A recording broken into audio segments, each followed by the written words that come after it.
చెప్పినట్టుగా చాలామంది గురువులు ఉన్నారు, సంప్రదాయ సిద్ధంగా అధ్యయనం చేసి వచ్చిన గురువులు ఉన్నారు.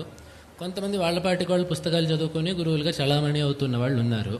ముఖ్యంగా ఈ టీవీలలో, యూట్యూబ్లో వాటిల్లో ఈ చాలామంది మంత్రోపదేశాలు చేసేస్తున్నారు, యంత్రాలు ఇచ్చేస్తున్నారు, ఉపదేశాలు అవన్నీ చేసేస్తున్నారు. కొన్ని మంత్రాలు సర్వజన స్వీకార యోగ్యంగా ఉంటాయి, కొన్ని మంత్రాలు మాత్రం ఉపదేశంతో మాత్రమే తీసుకోవాలి. ఇప్పుడు జగద్గురువులే చాలామందికి ఉపదేశాలు చేస్తున్నారు. కాబట్టి మామూలుగా సామాన్యులకి విన్నప్పుడు ఏది స్వీకారయోగ్యమైన మంత్రము, ఏ మంత్రం ఉపదేశం ప్రత్యేకంగా కావాలి అనే వివేకము ఎలా తెలుసుకోవడం జనాలకి? అంటే మంత్రాల స్వభావాల్లో తేడాలు ఉంటాయి, పదాల్లో తేడాలు అంటే ఇక్కడ మంత్రములు ఉన్నాయి, ఉపాసన చేయడానికి చాలా మంత్రాలు ఉన్నాయి. అదేవిధంగా మన శాస్త్రముల్లో భగవంతుడి యొక్క నామములు ఉన్నాయి. ఆ నామములనే మంత్రాలుగా పరిగణించడం అనేటటువంటి పద్ధతి కూడా ఉంది. ఆ నామాన్నే మంత్రంగా భావించడం.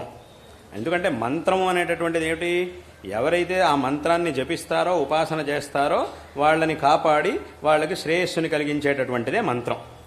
కాబట్టి ఇటువంటి ఈ యౌగికమైనటువంటి అర్థాన్ని తీసుకొని ఆ మంత్రం అనేటటువంటి పదాన్ని నామముల్లో భగవన్ నామాన్ని కూడా ప్రయోగించేటటువంటి పద్ధతి అనేది ఉన్నది.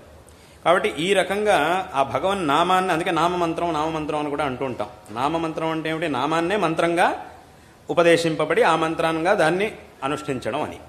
కాబట్టి ఈ మహామంత్రాలు, మంత్రశాస్త్రంలో చెప్పినటువంటి విశేషమైన మంత్రాలు అవన్నీ కూడా ఏవైతే ఉన్నాయో, ఇప్పుడు పంచాక్షరి గాయత్రి, పంచాక్షరి, అష్టాక్షరి, శ్రీ విద్య మొదలైనటువంటి రకరకాల మంత్ర జపాలన్నీ, బాలామంత్రం ఇత్యాది మంత్రాలన్నీ కూడా ఉన్నాయి.